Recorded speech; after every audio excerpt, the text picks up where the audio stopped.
हाँ जी, चलिए। तो अब हम इसमें नेक्स्ट क्वेश्चन की बात करते हैं, मतलब क्वेश्चन नंबर 6 क्या दे रखा है। बोल रहा है इसमें कि किसी तांबे के तार का व्यास 0.5 mm तथा प्रतिरोध 1.6 इंटू 10⁻⁸ ओम मीटर है। 10 ओम प्रतिरोध का प्रतिरोधक बनाने के लिए कितने लंबे तार की आवश्यकता होगी? यदि इससे दोगुने व्यास का तार लें तो प्रतिरोध में क्या अंतर आएगा? ठीक है, ये क्वेश्चन है। अब यहाँ पर समझिए क्या बोल रहा है कि छठे क्वेश्चन में कि एक तार है, तांबे का तार है जिसका व्यास यानी कि डायामीटर, ठीक है, डायामीटर दिया है 0.5 mm मिलीमीटर। हम हमेशा इसको मीटर में बदलेंगे। जब मीटर में बदलेंगे तो आपको पता है कि 1 मीटर में 1000 मिलीमीटर होता है। तो अगर हम कहें कि 1 मिलीमीटर में कितने मीटर होगा तो आप कहेंगे 1/1000, ये आता है मीटर, या इसी को लिख सकते हैं 1/10⁻³ तो ये लिख सकते हैं, और ये ऊपर जाएगा तो आ जाएगा 10⁻³ मीटर। तो यहाँ पर 0.5 mm की बात कर रहा है, तो 0.5 इंटू 10⁻³ ये मीटर आएगा। तो डायामीटर कितना हो जाएगा? 0.5 इंटू 10⁻³ मीटर, और हमेशा मीटर में कन्वर्ट करेंगे आप, ठीक है। आगे बोल रहा है, और इसकी जो प्रतिरोधकता है यानी कि रजिस्टिविटी, विशिष्ट प्रतिरोध 1.6 इंटू 10⁻⁸ ओम मीटर ये दिया है। पर प्रतिरोध का प्रतिरोधक बनाने के लिए कितने लंबे तार की आवश्यकता होगी? ठीक है, यानी कि हमसे L की वैल्यू पूछ रहा है कि L की वैल्यू क्या होगी, और यहाँ पर बोल रहा है कि 10 ओम प्रतिरोध का तार बनाना है, यानी R की वैल्यू कितनी है? 10 ओम। लंबाई कितनी होगी, उस तार की लंबाई कितनी होगी जिससे 10 ओम रेजिस्टेंस प्राप्त हो सके। इसमें हम पहले पार्ट की बात कर रहे हैं, ठीक है। पहले पार्ट में इतना है, आपको पता है कि R इज इक्वल्स टू होता है ρL/A, ये फॉर्मूला होता है। यहाँ पर आप क्या करिए कि जो A है, सबसे पहले A यानी कि एरिया यानी कि क्षेत्रफल, सबसे पहले आप ये निकालिए। देखिए कैसे निकालेंगे। यहाँ से R की वैल्यू क्या होती है? D/2 होती है। तो आप यहाँ से 0.5 इंटू 10⁻³ करेंगे तो इतना मीटर ये आपका रेडियस आ जाएगा, त्रिज्या। अगर हम क्षेत्रफल की बात करें तो यहाँ पर क्षेत्रफल आपको पता है कि πr² होता है। क्या होता है? πr² होता है। कहने का मतलब ये हुआ कि अगर हम बात करें कि जैसे क्षेत्रफल लेना पड़ जाता है, तो क्षेत्रफल तार कितना मोटा है ना, ये वाला क्षेत्रफल होता है, और ये एक गोल होता है, मतलब एक वृत्ताकार होता है, इसीलिए इसका क्षेत्रफल क्या हो जाता है? πr²। तो ये आपका पाई तो रहेगा, इंटू R की वैल्यू 0.5 इंटू 10⁻³ का होल स्क्वायर आप ये कर देंगे तो ये आपका एरिया आ जाएगा। अब हमसे पूछा है L, तो आप यहाँ से देखिए, थोड़ा मॉडिफाइड करिए, इसको यहाँ भेजिए तो RA आएगा, अपॉन ये नीचे जाएगा तो अपॉन रो हो जाएगा। तो L बराबर यहाँ से आएगा, R की वैल्यू 10 ओम है, एरिया आप देखिए ये दिया है, तो 0.5 का होल स्क्वायर कितना हो जाएगा? 0.25 ये आ जाएगा, इंटू 10⁻³ का होल स्क्वायर कितना होगा? 10⁻⁻6 होगा, ठीक है। अपॉन में ये 2 का स्क्वायर है, तो 2 का स्क्वायर कितना होगा? 4 होगा। अब नीचे देखिए रो भी है, और रो की वैल्यू कितनी दे रखी है? 1.6, तो 1.6 इंटू सॉरी पाई भी है ना, तो पाई की वैल्यू आप यहाँ क्या करिए, पाई की वैल्यू रख दीजिए 3.14, ये पाई की वैल्यू है, ठीक है। अब रो की वैल्यू देख रहे हैं कि ये है, इंटू 10⁻⁸ ये दे रखा है, ठीक है। अब इसे आप सॉल्व करेंगे, जब सॉल्व करेंगे तो यहाँ से आपको वैल्यू मिल जाएगी, ठीक है। देखिए यहाँ पर अगर सॉल्व करने लगे तो टाइम थोड़ा ज़्यादा वेस्ट हो जाएगा, ठीक है ना। तो इसीलिए हम थोड़ा टाइम सेव करने के लिए एक काम कर लेते हैं, अप्रॉक्सीमेट में काटते हैं। ठीक है, हम इजेक्ट नहीं काटेंगे, आप मैच करा लेना, थोड़ा बहुत आंसर इधर उधर होगा, लेकिन आप अगर काटेंगे तो आंसर आ जाएगा। चलिए इससे काटते हैं। लगभग 16 1.6 है और ये है, तो 16 दूनी 32, लगभग 2 के आसपास। 4, तो 4 दूनी 8, ऐसे कर लो ना कि 2 दूनी 4 और 2 पचे 10, फिर 2 से 2 कैंसिल हो गया। ठीक है, बचा कितना ये, तो 5 गुणे 0.25 गुणे 10 की पावर -6 बटे में 10 की पावर -8 ये बचा। ये ऊपर जाएगा, तो जब ऊपर जाएगा तो देखिए क्या आएगा, यहाँ से 25 25 125 यानी कि 1.25, अरे इसका इसमें गुणा करेंगे तो ये आएगा, ये ऊपर जाएगा। देख रहे हैं 10 की पावर -6 है, माइनस वाला जब ऊपर आता है तो क्या होता है प्लस, और ये ऐसे हो जाता है। तो यहाँ से आप करेंगे तो 1.25 इंटू 10 की पावर 2 बचेगा। ठीक है, और जब 10 की पावर 2 का मतलब 100 होता है, 10 की पावर 2 का मतलब 100 का 125 1.25 में गुणा करेंगे तो 125 मीटर आएगा। यानी कि हम कहेंगे कि जो तार रहा होगा उस तार की लंबाई लगभग 125 मीटर रही होगी। थोड़ा बहुत इधर उधर हुआ होगा तो आप देख लेना। ठीक है, मैंने देखा नहीं इसका आंसर, तो आप एक बार देख लेना, आंसर लगभग यही आएगा। ठीक है, तो 125 मीटर इसकी लंबाई आ गई है। अब देखिए इसी में हमसे आगे क्वेश्चन क्या पूछ रहा है, लंबाई आपकी आ गई है 125 मीटर।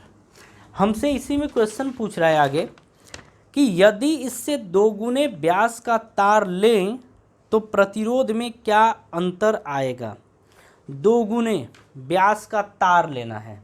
ठीक है, मतलब हमसे बोल रहा है ना कि लंबाई के ऊपर कोई फर्क नहीं पड़ेगा। इस क्वेश्चन में कुछ भी इसने नहीं बोला है कि ना तो हम तार को खींच के बढ़ा रहे हैं ना कुछ कर रहे हैं, कुछ नहीं, बस ये बोल रहा है कि अगर 2 गुने व्यास का तार ले लेते हैं तो 2 गुने व्यास का मतलब क्या, कि जहाँ पर आप 0.5 ले रहे थे, अब नया अगर क्वेश्चन बनता है तो 0.5 नहीं अब 1 mm आएगा, और 1 mm का मतलब आप अब ये लेने वाले हैं। ठीक है, बात समझ में आ रही है।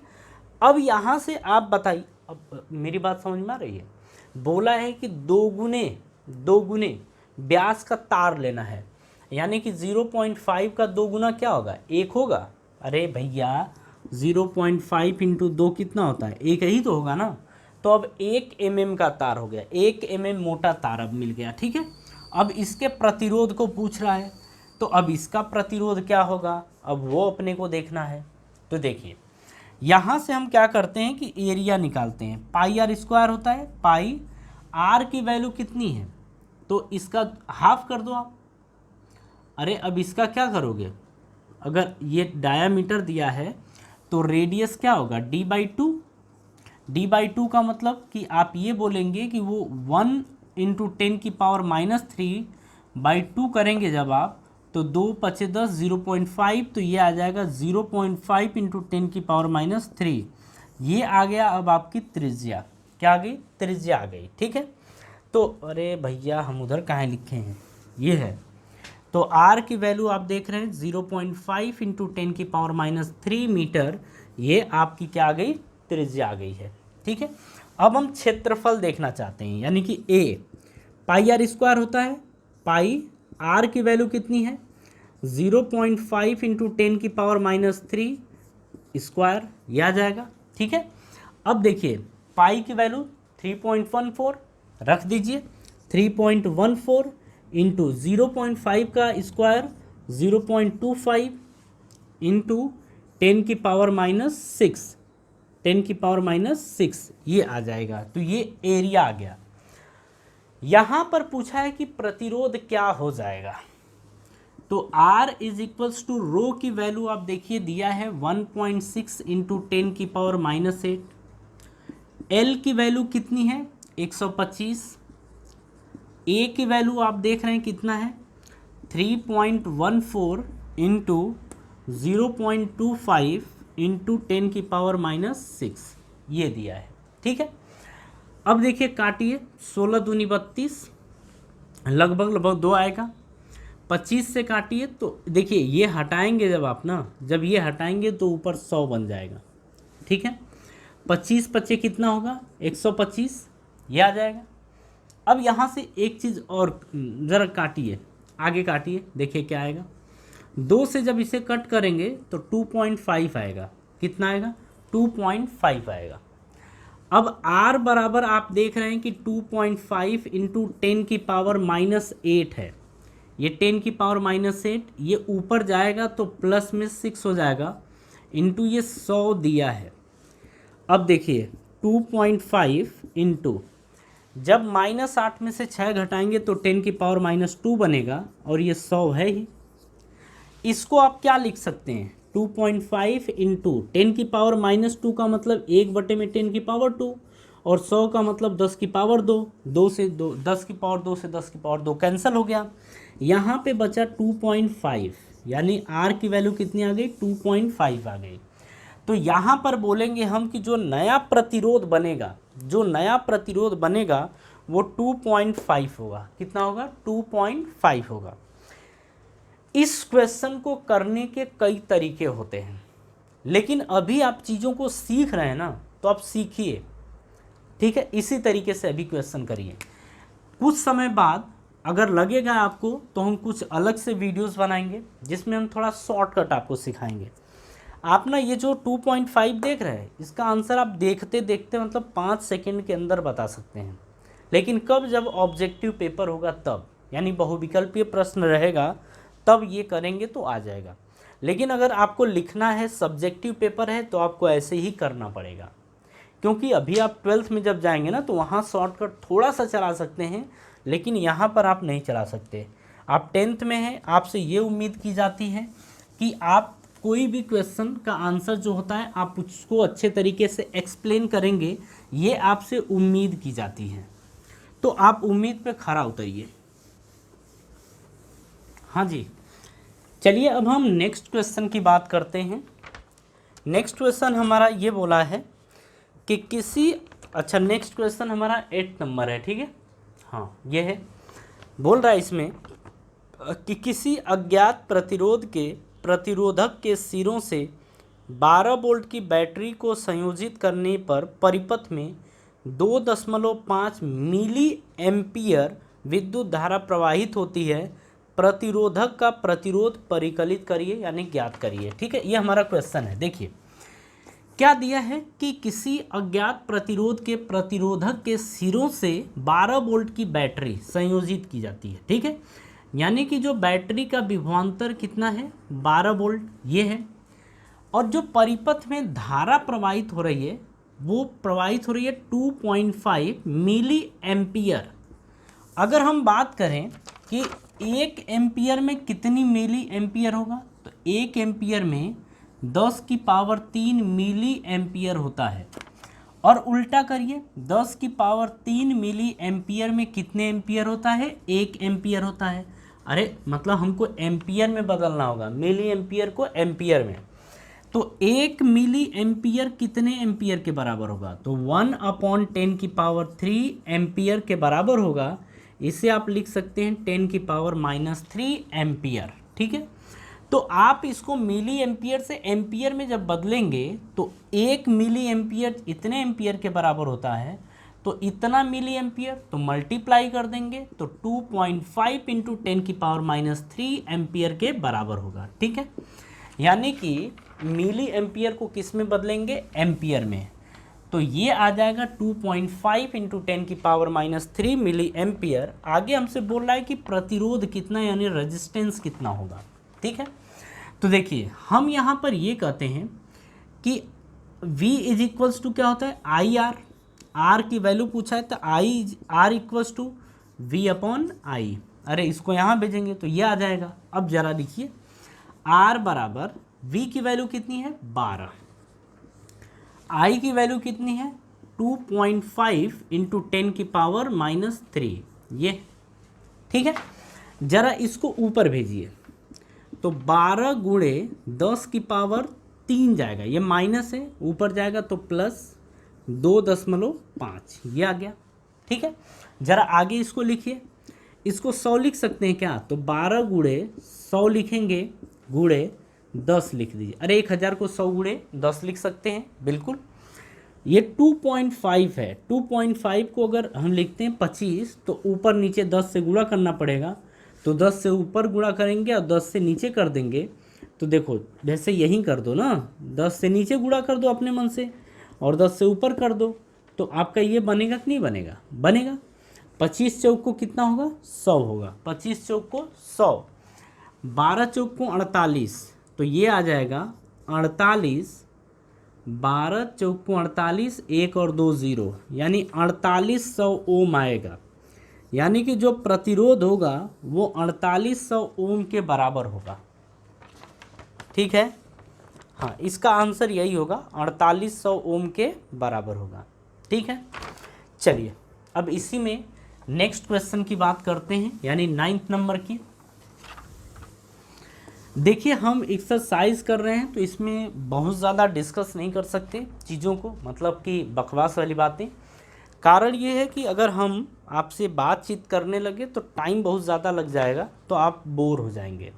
इसीलिए हम डायरेक्ट में क्वेश्चंस पे ही आते हैं, ये ज़्यादा बेटर रहेगा। चलिए अब 9th नंबर के क्वेश्चन को ज़रा देखा जाए। अरे भैया, हाँ जी, ज़रा बोर्ड पे आप क्वेश्चन देखिए या बुक में देखिए। बोल रहा है ये कि 9 वोल्ट की बैटरी, 9 वोल्ट की किसी बैटरी को आप देख लीजिए, ये प्रतिरोधकों के साथ श्रेणी क्रम में संयोजित किया गया है। 12 ओम के प्रतिरोध से कितनी विद्युत धारा प्रवाहित होगी? अब यहाँ पर बोल रहा है कि जो बैटरी है, सबसे पहले ना क्या करिए कि प्रतिरोध जितने हैं उनको R1, R2, R3, R4 कितने हैं, काउंट करिए, 1 2 3 4 5, 5 है, R5।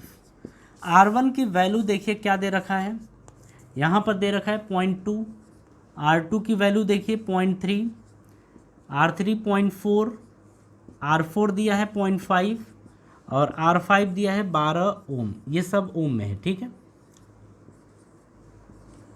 ये दिया है। अब बोल रहा है इसको हम 12 वोल्ट की बैटरी से जोड़ देते हैं। कितने वोल्ट से? 12 वोल्ट की। तो बोल रहा है कि इससे कितनी धारा प्रवाहित होगी। देखिए हम इसको चाहें तो डायग्राम के थ्रू भी कर सकते हैं, तो आप फोटो बना लीजिए 5 प्रतिरोध का, 1 2 3 4 5, और इसको 12 वोल्ट की बैटरी से आप जोड़ दीजिए। ये जोड़ दिया आपने, इसको आप R1 मान लो, R2, R3, R4, R5, ये 12 वोल्ट की बैटरी है। आप सबको एक चीज़ पता है कि श्रेणी क्रम में सभी में वैद्युत धारा क्या होती है? समान।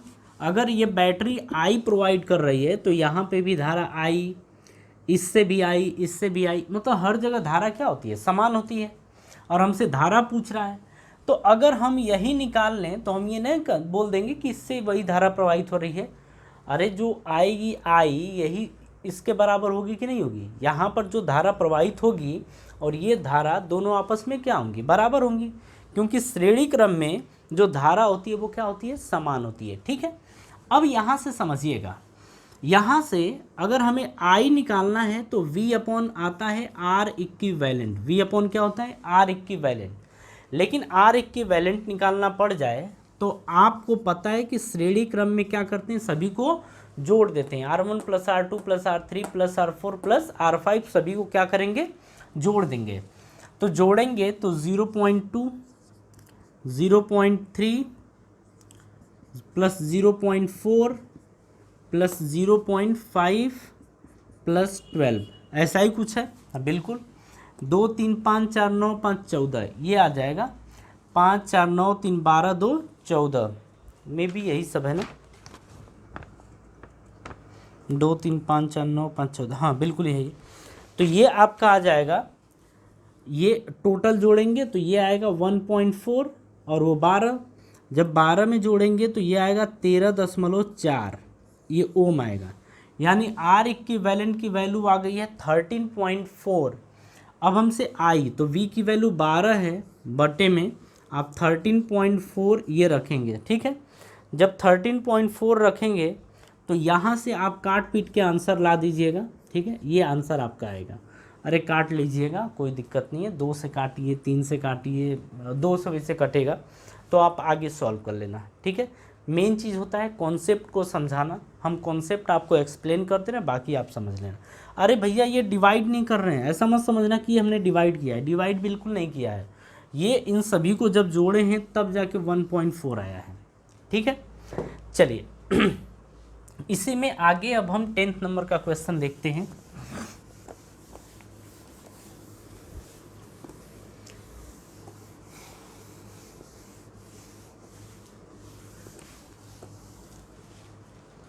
चलिए जी, नेक्स्ट क्वेश्चन, यानी कि क्वेश्चन नंबर 10। देखिए क्या बोल रहा है कि 176 ओम प्रतिरोध के कितने प्रतिरोधों को पार्श्व क्रम में संयोजित करें कि 220 वोल्ट के विद्युत स्रोत से संयोजन से 5 एम्पियर की धारा प्रवाहित हो। कहने का मतलब ये है, हमसे ये बोल रहा है 10वीं वाले में कि 176 ओम के कितने प्रतिरोधों को जोड़ा जाए, किसमें, पार्श्व क्रम या समांतर क्रम में, कि जब 220 वोल्ट की बैटरी जोड़ी जाए तो उससे जो धारा है वो आपकी प्रवाहित हो 5 एम्पियर। तो हम क्या करते हैं ना कि ऐसे कर लेते हैं, ये ऐसे, एक मान लो कि तार ये है, दूसरा तार ये है, और ऐसे कर लेते हैं, तीसरा तार ये है, ठीक है। मतलब ये हमने ऐसा क्यों किया है अभी हम आपको समझा रहे हैं। ये डैश डैश का क्या मतलब है, हम मान लेंगे कि ऐसे कितने तार हैं, तो ऐसे n तार हैं, कितने n तार हैं, हर किसी का प्रतिरोध कितना है 176 ओम, इसका भी 176 ओम, और यहाँ से सबका 176 ओम, और इसका nवा जो प्रतिरोध है इसका भी 176 ओम। अब हम इसको 100 कितने वोल्ट की बैटरी से जोड़ने को बोल रहा है, यहाँ से 220 वोल्ट की बैटरी से जोड़ने को बोल रहा है, ठीक है। हाँ यही है, और धारा इसको कितनी चाहिए, तो 5 एम्पियर धारा चाहिए। तो बोल रहा है कि जब हम इसको 120 वोल्ट की बैटरी से जोड़ते हैं और इससे जो धारा प्रवाहित हो रही है वो आपकी 5 एम्पियर धारा प्रवाहित होनी चाहिए, और ये 220 वोल्ट की बैटरी है, तो कितने प्रतिरोधों को जोड़ा जाए, कितने प्रतिरोधों को समांतर क्रम या पार्श्व क्रम में जोड़ा जाए। देखिए हमको पता है कि I इज इक्वल्स टू होता है V/R इक्विवेलेंट। आप ना R इक्विवेलेंट निकाल लो। चलिए इसका R इक्विवेलेंट निकालते हैं। 1/R equivalent is equals to 1/R1, यानी कि R1 की वैल्यू कितनी है 176, तो 176 प्लस 1/R2 की वैल्यू भी 176। ऐसे करते करते कितने प्रतिरोध हैं, तो हम कहेंगे कि n है। कितने हैं, n, लास्ट में भी आप 176 लिख दीजिए ये। और कितने हैं, n है। आप समझिए इस चीज़ को, 1 2 3 4 5 6, मान लो कि 2 जोड़ते हैं तो 2 आता है। अरे 1/76, 1/76 कितना होता है 2/76, 1/76, 1/76, 1/76, तो जब तीनों को जोड़ेंगे तो 3/176, अगर 10 को जोड़ते तो 10/176। इसी तरीके से हमने कितने जोड़े हैं, n, समझिए 100 जोड़ते तो 100/176। अगर ऐसे ही करते करते अगर n जोड़ें तो n/176। तो यहाँ पर हम बोलेंगे कि अगर ये n है, अगर ये टोटल कितने हैं n है, तो 1/R इक्विवेलेंट की जो वैल्यू आएगी वो n/176 आएगी। ऐसा क्यों, हमने आपको समझाया कि अगर 2 है तो 1/76, 1/76, 2/176, 3 होता तो 3/, 4 होता तो 4/, तो n है तो n/, आ जाएगा। अब इसको पलटेंगे तो ये भी पलटेगा, तो R इक्विवेलेंट की वैल्यू कितनी आ जाएगी 176/n, ये आ गया। तो अभी आपको n की वैल्यू तो पता नहीं है, वो लगाना है। यहाँ पर आप पुट करिए, I की वैल्यू कितनी दे रखी है 5 एम्पियर, V की वैल्यू कितनी है 220 वोल्ट, अपॉन में अब देखिए आर इक्विवेलेंट 176 बटे में एन, 176 बटे में एन करेंगे। आप देखिए ये 220 है तो 220 बटे में 1 लिख सकते हैं। ये 176 बटे में एन है, बीच का बीच में गुणा और नीचे का ऊपर होगा, तो 220 गुणे 220 गुणे एन आएगा। अरे ये ऊपर चला जाएगा, बटे में 1 गुणे 176 ये आएगा। तो यहाँ से आप ये देख रहे हो कि 5 बराबर आपका आ गया 220 गुणे एन बटे में 176, ये आ गया। ठीक है, अब देखिए n निकालना है तो n बराबर क्या आ जाएगा, इसको यहाँ गुणा करिए तो 176 गुणे 5 बटे में 220 होगा। बिल्कुल 5 से काटिए, 5 चौक को 20 और 5 चौक को 20 ये आएगा। ज़रा 4 से काटिए, 4 इग्रहियम 40 और 4 चौक को 16 और 1 बचा, 4 चौक को 16, 11 से काटिए तो 11 चौक को 44, यानी कि n की वैल्यू कितनी आ गई है 4। यानी कि कितने प्रतिरोधों को समांतर क्रम में जोड़ा जाए कि सारा अरेंजमेंट करने के बाद i की वैल्यू 5 आए, तो हम कहेंगे कि इसमें 4 प्रतिरोध होंगे। कितने होंगे, 4 प्रतिरोधों को जब जोड़ेंगे और जब 220 वोल्ट की बैटरी से जोड़ेंगे तो जो इसमें धारा प्रवाहित होगी वो 4, जो धारा प्रवाहित होगी वो 5 एम्पियर धारा प्रवाहित होगी। ठीक है, कहानी समझ में आई। चलिए अब इसके आगे देखते हैं नेक्स्ट।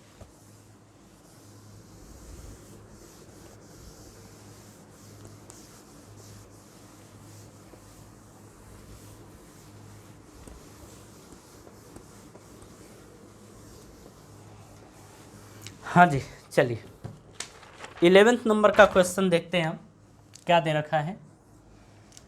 देखिए हमसे ये बोल रहा है कि यह दर्शाइए कि आप 6 ओम प्रतिरोध के 3 प्रतिरोधकों को किस प्रकार संयोजित करेंगे कि संयोजन का प्रतिरोध 9 ओम और 4 ओम हो।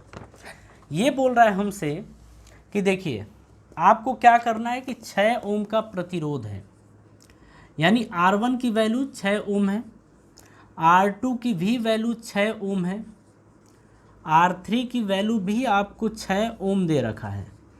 पहले में ये बोल रहा है कि इन तीनों को किस प्रकार जोड़ा जाए कि R इक्विवेलेंट 9 ओम आए, और दूसरे में ये बोल रहा है कि इन तीनों को किस प्रकार जोड़ा जाए कि R इक्विवेलेंट 4 ओम आए। ठीक है, ये हमारा क्वेश्चन है। अब यहाँ पर समझिएगा इसको किस तरीके से जोड़ा जाएगा ना, थोड़ा सा इसमें दिमाग लगाइए, थोड़ा सोचिए किस तरीके से किया जाए। अब ये बताइए 9 लाना है, तो अगर ये 6 है, 6 में कितना जोड़ दें कि 9 आ जाए, 3। लेकिन बात ये होती है कि 3 लाने के लिए जैसे 6 है 6 है 6 है, तो अगर ऐसा होता है तो छोटा नंबर लाने के लिए हम प्रतिरोधों को कैसे जोड़ते हैं, समांतर में। तो इसका मतलब ये है कि एक को आप रोक दीजिए, एक को क्या करिए रोकिए और इन दोनों को समांतर क्रम में जोड़ दीजिए। कहने का क्या मतलब है कि एक जो रेजिस्टेंस है, मतलब 2 रेजिस्टेंस हैं, 2 प्रतिरोध, इनको और ये दूसरे वाले को भी समांतर में जोड़ दीजिए। जोड़ दिया आपने, अब थोड़ा सा रुक जाइए। अगर ये 6 ओम है, ये 6 ओम है, तो ज़रा सोचिए कि इन दोनों का इक्विवेलेंट कितना आएगा। तो देखिए हम लिखेंगे कि 1/6, 1/6, तो ये 2/6 आएगा। अरे अगर 1/r' मान लो तो ये होगा 2/6 आएगा। ठीक है, अब जरा इसको पलटो तो r' की वैल्यू 6/2 होगी। अरे जब इसको पलटोगे तो ये भी पलट जाएगा, तो 2 त्याई कितना आएगा 6, तो ये r' की वैल्यू कितनी आ गई 3 आ गई। यानी कि अगर इन दोनों को हम समांतर क्रम में जोड़ें तो जो इनका इक्विवेलेंट आएगा वो 3 ओम आएगा। कितना आएगा 3 ओम आएगा।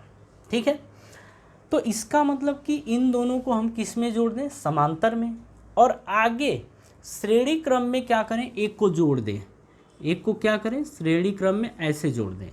तो ये 6 ओम है। अब देखिए ये दोनों को जोड़े 3 ओम आया, ये 6 ओम आया, और अब ये दोनों मिलके और ये श्रेणी क्रम में हो गए। और श्रेणी क्रम में R इक्विवेलेंट कैसे निकालते हैं, ये 3 है और ये 6 है, तो क्या 9 नहीं आ गया? आ गया। तो यानी कि हम इसमें 2 प्रतिरोधों को समांतर क्रम में जोड़ देंगे और एक को श्रेणी क्रम में। कहानी कुछ समझ में आ रही है? इस तरीके से अपन काम करने वाले हैं, ठीक है। तो आप भी थोड़ा सा जब भी इस तरीके का क्वेश्चन आए थोड़ा सोचिए तब करिए। और आप ये मान के रखिए कि अगर आपने इस तरीके के क्वेश्चन पहले प्रैक्टिस नहीं कर रखे हैं तो एग्ज़ाम पीरियड में आप ये क्वेश्चन ट्राई नहीं कर पाएंगे, क्योंकि वहाँ ट्राई करेंगे हो सकता है चांसेस कम हो कि आप बना पाओ तुरंत, लेकिन अगर आपने पहले प्रैक्टिस कर रखी है तो आपका दिमाग काम करेगा कि इसे कैसे सॉल्व करना चाहिए, ठीक है। तो ये चीज़ समझ में आ गया। अब हम दूसरे किसी में बात करते हैं, दूसरे पार्ट की। दूसरा पार्ट अपने को क्या दिया गया है, देखिए दोनों को जोड़ के 4 लाना है। अब आप एक तरीके से दिमाग लगाइए, ऐसे जोड़े तो 9 आया, अब ऐसे दोनों को जोड़े तो 3 आया। तीनों को अगर पैरेलली जोड़ देंगे तो 1/6 1/6 1/6, तो 1/6 1/6 1/6 यानी 3/6, ये तो 2 ही आएगा। अरे 3/6 का मतलब कि 3 दूनी 6 2, 1/2 पलटिए तो 2 आएगा, यानी कि गड़बड़ आ गया, नहीं आएगा ऐसे।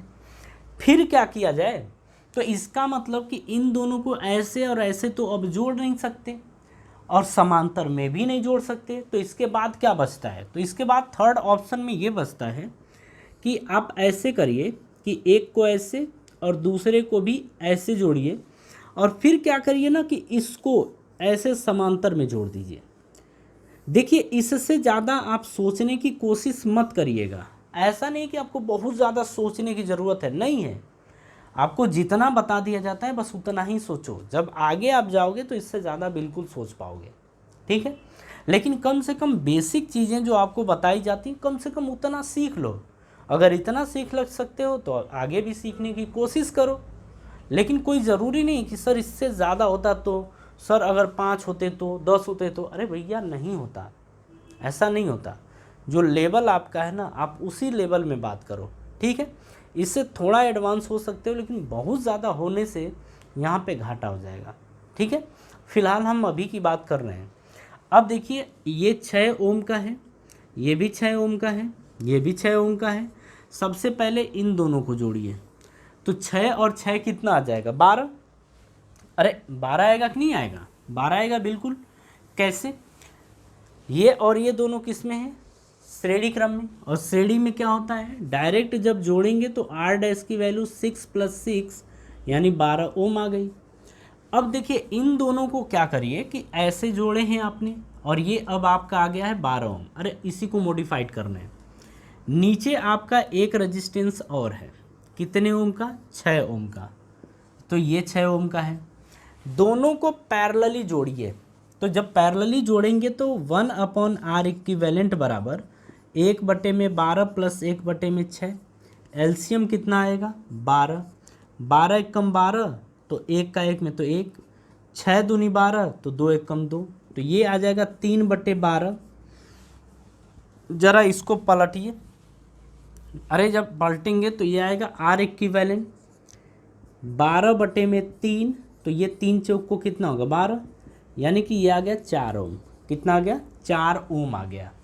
अब जाके पता चल गया ना, जो पूछा था उसका आंसर निकल गया। तो इस तरीके से क्वेश्चन करने की कोशिश करेंगे। देखिए हम आपको बता रहे हैं तो हम यहाँ पे प्रैक्टिकल नहीं करना सिखाएंगे कि अरे नहीं चलो ऐसे करके देखते हैं, ऐसे करके देखते हैं। हमको पता है, क्योंकि हमने बहुतों बार ये क्वेश्चन किया है, तो हमको पता है इस तरीके के क्वेश्चन हम बहुत कर चुके हैं, तो हमें पता है कि इसको कैसे सॉल्व करना है।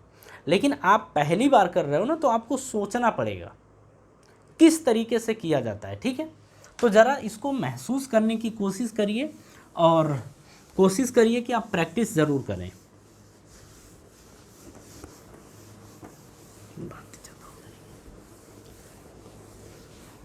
चलिए जी, अब नेक्स्ट पे आते हैं।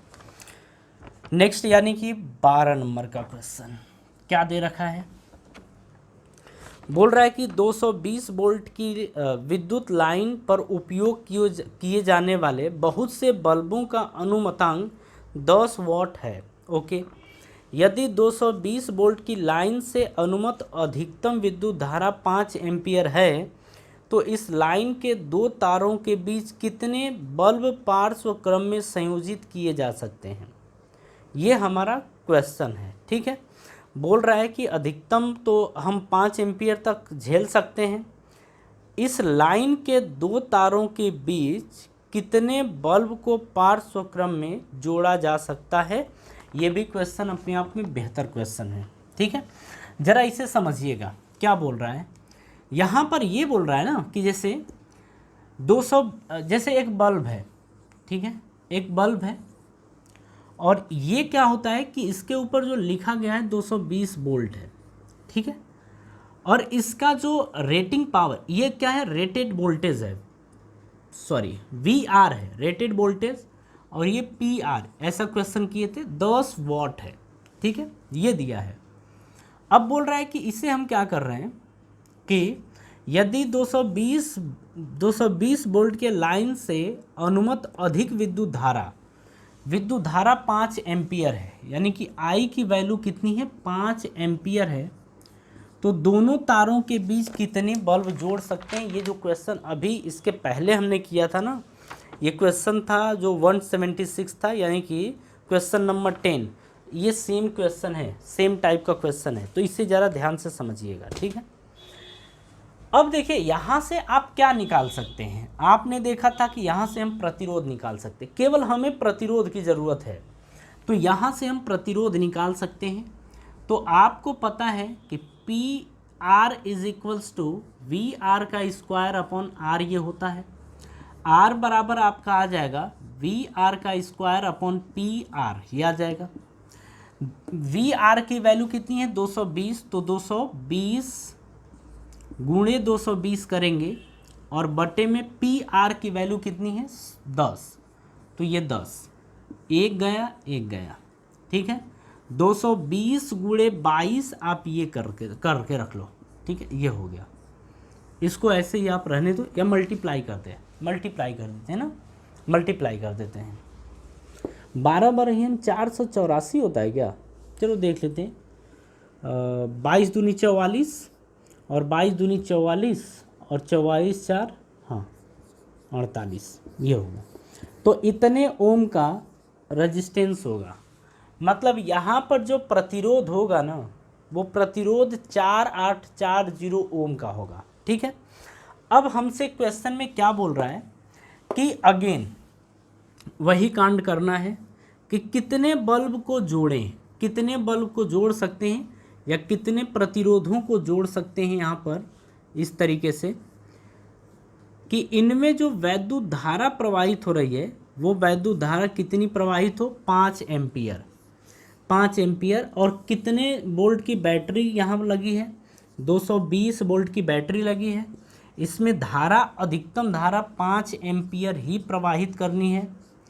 यहाँ से हम सभी को जान रहे हैं कि RR अगर ये है, ये R की वैल्यू है, तो ये सबके लिए है ना, तो हम कहेंगे कि ये भी R है, ये भी R है, ये भी R है, ये भी R है, और ये कितने बार हैं, N टाइम्स।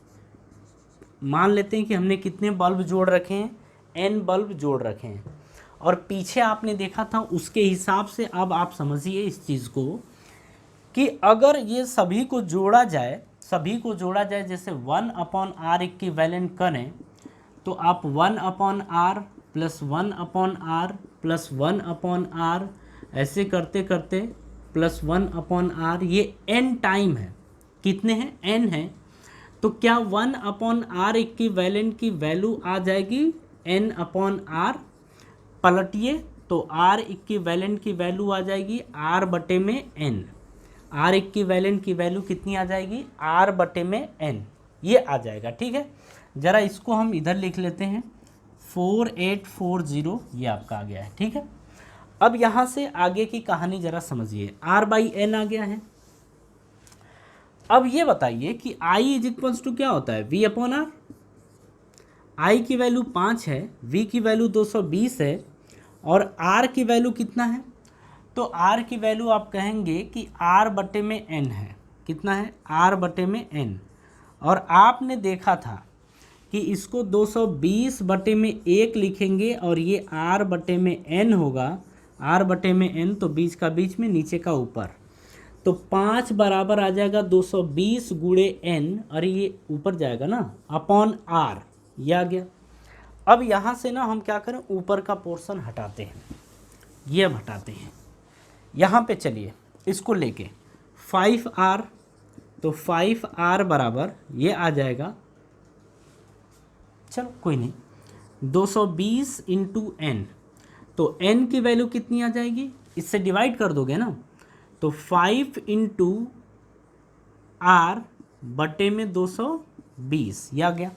लेकिन r की वैल्यू आपको ध्यान है कितना था, r की वैल्यू अभी आपने देखा था कि ये है, लेकिन इसको हम लिख पा रहे थे 220 गुणे 22, ऐसा लिख पा रहे थे, ठीक है। 220 से 220 कैंसिल हो गया, तो n की वैल्यू कितनी आ गई, 5 दूनी 10, 5 दूनी 10, 1 11, यानी कि कितने इसमें बल्ब रहे होंगे, इसमें कितने बल्बों को हम जोड़ सकते हैं, तो 110 बल्ब रहे होंगे, ठीक है। ज़रा क्वेश्चन को समझिएगा, यहाँ पर बोला था कि एक बल्ब है, ठीक है, जिसका रजिस्टेंस हम निकाले हैं तो इतना आया है।